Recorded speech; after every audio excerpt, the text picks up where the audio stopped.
Hello, what's up mga J-Vlog? Welcome ulit for another content, and for today's video, bibigyan ko kayo ng 5 reasons why you should purchase etong napakamura ngayon na iPad 11th generation. So tara, pag-usapan natin.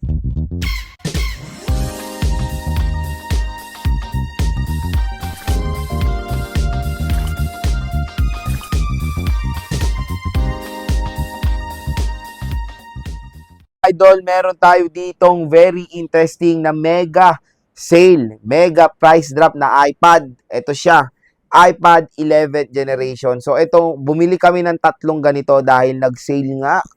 Yun na yun eh. Sa online, napakamura lang makukuha to sa official store ng Apple, mga ka-J-Vlog, dito sa ating link.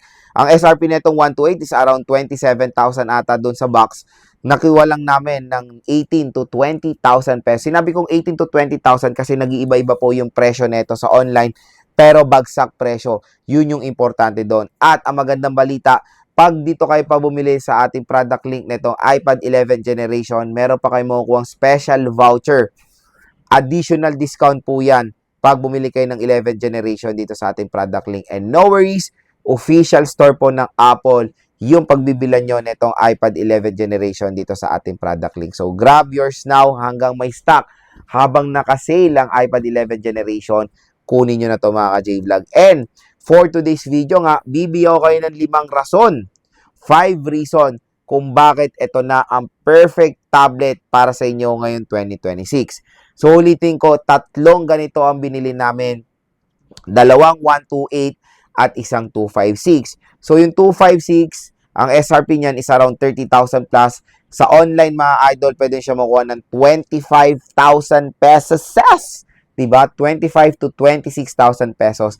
Ganong kamura na lang po ngayon ng iPad 11th generation. Again, this is the latest and greatest na tablet ngayon na ma-offer ni Apple around budget segment. So, when it comes sa cosmetics, sa design, form factor, and ergonomics, walang pinagkaiba sa iPad 10th generation.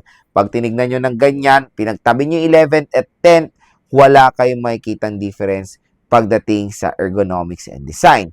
Makikita nyo lang yung main difference sila sa loob. Kasi ang iPad 11th generation ay meron na ring cycle count at battery health na hindi natin makikita sa iPad 10th generation, mga idol. So, yun ang maganda naman dito, mga ka-J-Vlog, na meron ng ganitong feature ngayon ng iPad 11th generation. Kumbaga, matatrack na rin natin ang battery health and of course, yung cycle count ng ating mga tablet. So, first reason, why you should buy this tablet? Processor. Nasa pangalan niya na iPad or Apple iPad A16 po ito. So, it is powered ng very powerful na last Bionic processor na Apple A16 Bionic chip. Kumbaga, imagine niyo na lang ang iPhone 14 Pro Max nagkaroon ng malaking display. Ito siya. Dahil yung 14 Pro Max, dahil ang iPhone 14 Pro Max at itong iPad 11th generation ay pareho lang po ng processor. So, pagdating sa bilis, pagdating sa gaming performance, pareho lang mapoprovide yan ng iPhone 14 Pro Max at nitong iPad 11th generation. So, again, when it comes sa performance, napaka-solid netong tablet na to. Yun yung isang reason nyo kung bakit magandang bilhin to. Kumbaga, hindi siya mabagal. Pwede siyang panglaro, multitasking, negosyo, pang school, di ba? Lahat pwede nyo magawa dito. And even pagdo-draw, pwede dito kasi support to ng Apple Pencil first generation Type-C. So, yun. Yung Apple Pencil, sold separately yan. Pero, ako may Apple Pencil din ako. Usually, pag hindi mo talaga niche yung pagdo-drawing, hindi mo magagamit yung pencil. So, pwede to sa mga ano natin, sa mga, kumbaga sa mga artists yung mahilig mag-drawing. Meron din mga application for that kind of activities. Pwede kayong mag-download, pwede kayong bumili ng app para ano yung mga full extent yung creativity nyo sa iPad. Second reason, mga J-Vlog, is of course the speaker. So, yung speaker nito is quad stereo speakers. So, napaka-solid. Pag maglalaro kayo dito or manonood, kumbaga may enjoy nyo yung overall viewing experience nyo dito sa iPad 11th generation. Napakalakas po ng speaker quality netong tablet na to. Kahit na mura siya, kumbaga makakapag-provide siya sa inyo ng outstanding listening experience sa isang tablet device. Again, kung compare mo rin naman sa ibang mga Androids, better, mas maganda rin naman na mapoprovide na speaker nitong tablet na to. Third reason mga ka-J-Vlog is of course when it comes sa screen size. So, malaki yung screen niya, 11 inches, and kung iba kasi nagde-decide kung magmi-mini sila or magba-budget iPad, for me, ito na magandang option. It is 11 inches na tablet compare sa iPad mini na medyo maliit. Pero again, this is not a laminated display. Hollow display pa rin ito mga ka-J-Vlog. Pero the quality itself, maganda naman. Although it is liquid retina, IPS LCD display, this is not an OLED display. Pero kung titignan nyo to ng personal mga idol, talagang ma-appreciate nyo rin naman yung pagkaganda ng resolution nitong itong tablet na to. So, even though it's liquid retina, ma-appreciate nyo na naman kasi very detailed din yung kanyang kumbaga icons, yung colors nagpa-pop, ganun kaganda rin naman gamitin itong iPad 10th generation. Kaya pag manonood kayo, maglalaro man dito ng Genshin Impact or mga Mobile Legends, talagang may enjoy nyo mga ka-J-Vlog yung overall aspect ratio nitong tablet na to. And syempre, since ang tablet ngayon is naka-design for landscape orientation, the front-facing camera of this tablet, nandito na sa gilid niya, sa right corner nung tablet. So, itong tablet na to is naka-design for landscape orientation, pero when it comes sa design ng kanyang overall tablet or overall iPad, naka-design siya for portrait orientation. Okay? At fourth reason why you should buy this tablet is, of course, yung kanyang battery life. Napakatagal malobat nitong iPad 11 generation mga J-Vlog. Kung tutuusin, sa isang budget iPad, ma-appreciate nyo yan. Kasi, yun din naman ang prinamis ni Apple nung nilabas nila to, longer battery life compared sa 10th generation. And, kumbaga, marami na kayong magagawa sa isang full charge na itong iPad 11 generation.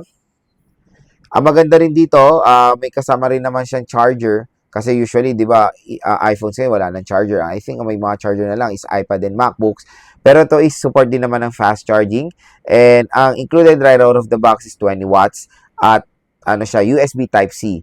Yun yung isang maganda rin dito mga ka-J-Vlog na reason kung bakit maganda siyang bilhin. Naka-USB Type-C na po ito. Kasi before, di ba, sa 9th generation yung last Lightning sila. Very hassle mag-transfer ng files. Ito kasi open na siya, kumbaga universal port na siya. Kaya nung naka-USB Type-C na siya, pwede niya siyang lagyan ng hard drive, pwede niya siyang lagyan ng flash drive, para kunyari, since ito, 120 gigabytes to, di ba? Nakulangan kayo.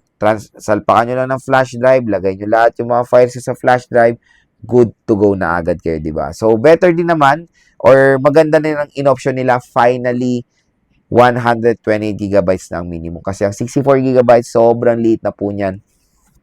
Kasi sa operating system pa lang, kakain na yan ng kahalate, di ba? So, yun, even though 120 gigabytes ang pinaka-minimum, very usable pa yan. And, kumbaga, since Type-C na siya, meron na kayong option to expand the storage. Okay? At ang final reason why you should buy the iPad 11 generation is, of course, the affordability.